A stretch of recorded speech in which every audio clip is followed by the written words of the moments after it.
মৰমৰ ছাত্ৰ-ছাত্ৰীসকল আজি আমি ৰুট থকা সংখ্যাবিলাকৰ মান উলিয়াবলৈ শিকিম কেনেকৈ ৰুট থকা সংখ্যাবিলাকৰ মান উলিয়াই তোমালোকক এটা উলিয়াই দিলে তোমালোকে উলিয়াব পাৰিবা এতিয়া চোৱা √3 √5 √2 এইবিলাকৰ মান কেনেকৈ উলিয়াই এতিয়া তোমালোকে এটা কথা মনত ৰাখিবা তোমালোকে সৰু সৰু কথাবিলাক নজনাৰ কাৰণে কি হয় তোমালোকৰ ডাঙৰ ডাঙৰ ভুল হয় গতিকে সৰু সৰু কথা কিছুমান আজিৰ পৰা আমি শিকিম বুলি ভাবিছোঁ এতিয়া চোৱা √2ৰ মান উলিয়াবলৈ হলে আমি কি কৰিব লাগিব প্ৰথমতে আমি 2 উলিয়াই আনিম 2 লিখিলো তাৰপিছত আমি কি কৰিম এনেকৈ হৰণ চিহ্নডাল দি ললো তাৰপিছত আমি এজোৰ শূন্য পাতি লম দেই এজোৰ চাবা দেই এনেকৈ এজোৰ আমি যেতিয়া নমাম নহয় শূন্য বা আমি যেতিয়া ওপৰৰ পৰা সংখ্যা নমাবলগীয়া হয় হৰণ কৰাৰ সময়ত তেতিয়া আমি এজোৰ শূন্য নমাব লাগিব এতিয়া চোৱা এতিয়া 2টোক আমি 2ৰে হৰণ কৰি দিব 2ৰে হৰণ কৰাৰ লগে লগে 2 গুণ কিমান হ'ব 2 হ'ব এফালে চোৱাচোন 2টোক যদি আমি 2ৰে হৰণ কৰা 2 গুণ কিমান হ'ল 2 হৈ গ'ল মিলি গ'ল কিন্তু নহ'ব ইয়াত আমি যদি 2 দিওঁ এতিয়া চোৱা তোমালোকে ইয়াত যদি আমি 2 দিওঁ ওপৰটো আমি 2 দিব লাগিব এইটো মানে নিয়মটো তেনেকুৱা ইয়াত যদি আমি 2 দিওঁ ওপৰটো 2 দিব লাগিব না 2 দুগুণ কিমান হৈ যাব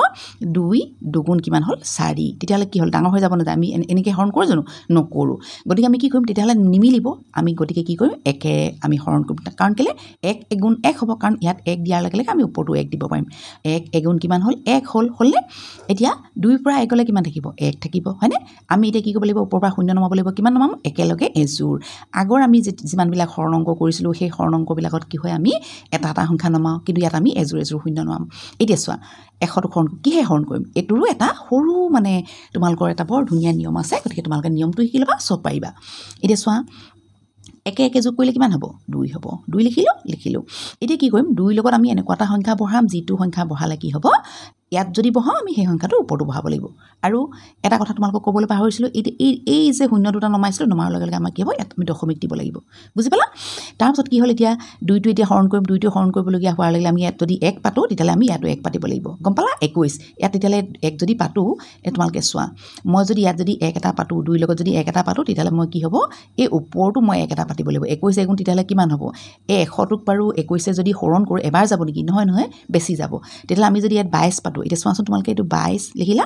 ইয়াত যদি 22 পাতি দিওঁ ইয়াত যদি 2 এটা দিওঁ আমি তেনে লগে লগে ওপৰত 2 দিব লাগিব 2 দিলে কিমান হ'ব চোৱা 2 দুগুণ 4 2 দুগুণ 4 কিমান হ'ল 44 হৈ গ'ল তেতিয়াহ'লে 100তকৈ বহুত সৰু হ'ব তেতিয়াহ'লে আমি 4 বাৰ দি চাওঁচোন এতিয়া 22টো লিখিলোঁ 22 নহয় 24 লিখিলোঁ ইয়াত যদি আমি 24 4 বাৰ দিবলৈ হ'লে কি কৰিব লাগিব ইয়াত যদি 4 দিওঁ ওপৰটো 4 দিব লাগিব মনত ৰাখিবা ইয়াত 3 দিলে ওপৰটো 3 ইয়াত 4 দিলে ওপৰটো 4 গতিকে 4 বাৰ দি চাওঁ 4 গুণ কিমান হ'ব 16 6 উকলিলে 1 4 দুগুণ 8 থাকে 96 হ'ল তেনেহ'লে আমাৰ কিমান হ'ব 4 বাৰ দিয়াৰ লগে ইয়াতো 4 দিলোঁ হ'ল 4 বাৰ দিয়াৰ লগে কিমান হ'ল 96 হ'ল এতিয়া আমি কি কৰিম 100ৰ পৰা 96 বিয়োগ কৰিম ইয়াৰ পৰা 1 কৰিলোঁ কিমান হ'ল 10ৰ 6 গ'লে কিমান হ'ব 4 হ'লনে আৰু ইয়াত থাকিব কিমান 9 গ'লে কিমান 0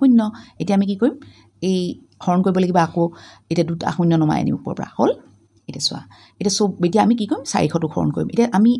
প্ৰথমতে এই দ্বিতীয়তে কি হওক কাক হৰণ কৰিছোঁ 24 আৰু 24 হৰণ কৰি কিমান বাৰ পাইছিলোঁ 4 বাৰ পাইছিলোঁ গতিকে এতিয়া কি কৰিম 24 আৰু 4 যোগ কৰিম 24 আৰু 4 যোগ কৰিলে কিমান হ'ব 24 আৰু 4 যদি আমি যোগ কৰি দিওঁ 28 হ'লনে আমি ইয়াত কিমান লিখিম 28 লিখিলোঁ এতিয়া 28ৰ লগত আমি এনেকুৱা এটা সংখ্যা পাতিব লাগিব যিটো সংখ্যা ইয়াত পাতিলে মানে কি হ'ব ইয়াতো পাতিব লাগিব বাৰ দিবলৈ হ'লে ইয়াত যদি 2 এতিয়া 2 8 আৰু ইয়াত যদি 1 পাতোঁ কিমান হ'ব 281 হ'ব 281 যদি ইয়াত যদি 1 পাতোঁ আমি ইয়াত 1 পাতিব লাগিব ইয়াত যদি 2 পাতোঁ ইয়াতো 2 পাতিব লাগিব এতিয়া আমি জানো যে 281 যদি হয় 81 এবাৰ গ'লে কিমান হ'ব 281 আমি দুবাৰো দি চাব পাৰোঁ এতিয়া চোৱাচোন 282 আমি যদি 2 দি দিওঁ কিমান হ'ব 2 দুগুণ 4 2 8 গুণ 16 6 কৰিলে 2 দুগুণ 4 একে 564 400তকৈ ডাঙৰ হৈ যাব গতিকে আমি কি কৰিম এবাৰ দিম ইয়াত 1 দিয়াৰ লগে লগে আমি ইয়াতো 1 দিব লাগিব হ'লনে তেতিয়াহ'লে ইয়াত কিমান হ'ল 281 এতিয়া এটা বিয়োগ কৰিব লাগিব 10ৰ 1 গ'লে কিমান থাকিব 9 হ'লনে তাৰপাছত ইয়াত কিমান থাকিব ইয়াত থাকিব 9ৰ পৰা 8 গ'লে কিমান হ'ব 1 থাকিব বুজি পালা নহয় 9ৰ পৰা 8 গ'লে কিমান থাকিব 1 থাকিব আৰু 3ৰ পৰা 2 গ'লে কিমান থাকিব 1 থাকিব এতিয়া চোৱা ছাত্ৰ-ছাত্ৰীসকল তোমালোকক প্ৰায়ে কয় যে দশমিকৰ পাছত 2টা স্থানলৈকে তোমালোকক মান উলিয়াবলৈ দিয়ে যদি 2টা স্থানলৈকে নিদিয়ে তোমালোকে কি কৰিব লাগিব বোলে 3টা স্থান বুলি ক'লে আৰু এটা স্থান বঢ়াই দিব লাগিব আকৌ এবাৰ হৰণ কৰিব লাগিব তেতিয়া কেনেকৈ হৰণ কৰিবা এতিয়া চোৱা এতিয়া আমি ইয়াতে হৰণ কৰিছিলোঁ 281 কিমান বাৰ গ'ল 1 টাইমছ গ'ল কিমান হ'ল 281 হ'ল এতিয়া আমি কি কৰিব লাগিব হৰণ কৰিব লাগিব হৰণ কৰাৰ লগে আমি কি কৰিব লাগিব ইয়াত 2টা শূন্য আকৌ নমাই আনিম হ'ল এতিয়া আমি ইয়াত কি পাতিম 281 আছিলে নাই 281 1 টাইমছ কৈছিলে তেতিয়াহ'লে আমি কি কৰিম 281 বা 281ৰ লগত 1 যোগ কৰিম তেতিয়াহ'লে কিমান হ'ব 282 2 হ'ল তাৰপাছত আমি ইয়াত এনেকুৱা এটা সংখ্যা পাতিব লাগিব যিটো ইয়াত পাতিলে ইয়াতে পাতিব লাগিব কথাটো বুজি পাইছা এতিয়া আমি যদি এটো কিমান হ'ব এটো হৈছে 11900 আৰু এটো কিমান 2800 কেতিয়া 1000 হ'ব ইয়াত যদি আমি এক এটা বহাও তেতিয়ালে কিমান হ'ব 2821 হ'ব কথাটো বুজি পাইছানে ইয়াত যদি আমি এক এটা বহাই দিও কিমান হ'ব 2821 হ'ব নহয় হ'ব ইয়াত যদি আমি 2 এটা বহাও ইয়াত যদি 2 বহাৰ লগে লগে আমি ইয়াতো 2 বহাব লাগিব এটা চোৱা আমি কি কৰিলো 2822 হয়নে যদি 2 বহাও আমি ওপৰ 2 হ'ব তেলে দুবাৰ দিলে কিমান হ'ব চাও পূৰণ কৰি চাও চোৱা কেবাৰ যাব 2 দুগুণ 4 2 দুগুণ 4 2 আন গুণ 16 6 কৰিলে 2 দুগুণ 4 একে 5644 হয় না এটো হৈছে 11000 তেতিয়ালে আমি 4 বাৰ দি চাওচোন চোৱা কিমান হ'ব 4 বাৰ দি চালে কিমান হ'ব চাবা দেই 2822 হয়নে তাক আমি 4 বাৰ দি চাও 4 দুগুণ কিমান হ'ল 8 4 দুগুণ কিমান হ'ল 8 4 8 32 ৰ 2 কৰিলে 3 4 দুগুণ 8 9 10 11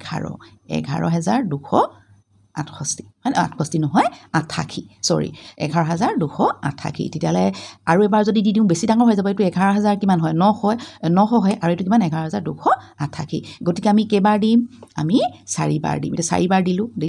4 বাৰ দিয়াৰ লগে লগে এটো আমি 4 বহাম হলে কিমান হলগে 11288 হলে এটা বিয়োগ কৰি দিম চাবা ইয়াৰ পৰা এক ভাগ কৰিলে 10 10 ৰ আন কলে কিমান হ'ব 10 ৰ আন কলে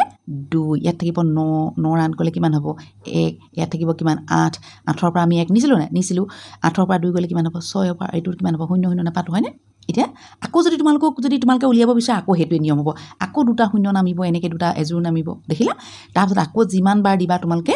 ইয়াত যদি তোমালোকে 4 দিয়া ইয়াতো 4 বাৰ দিব ইয়াত 2 দিলে ইয়াতো 2 বাৰ দিব লাগিব বুজি পাইছা না এটা মানে মই তোমালোকক উলিয়াবলৈ শিকাইলো এতিয়া নিশ্চয় তোমালোকে বুজি পাইছা যদি তোমালোকক কয় বলে 2 ৰ মানটো 2 ৰ মানে √2 মানটো তোমালোকক দুটা দশমিক স্থানলৈ উলিয়াবলৈ গলে তোমালোকে কিমান লিখিবা 1.41 আৰু তিনটা মানে দশমিকৰ পাছৰ তিনিটা স্থানলৈকে নিবলৈ গলে তোমালোকে কিমান দিবা 0.4124 এটা 1 থাকিব এটা নিশ্চয় বুজি পালা তাৰপিছত তোমালোকে তেনেকে √5 টো উলিয়াই চাবা পাৰা নাই নোৱাৰা চাবা তাৰপিছত তোমালোকে √3 টো উলিয়াই চাবা যদি নোৱাৰা তোমালোকে মোক কমেন্ট সেকশনত জনাবা মই তোমালোকক বুজাই দিম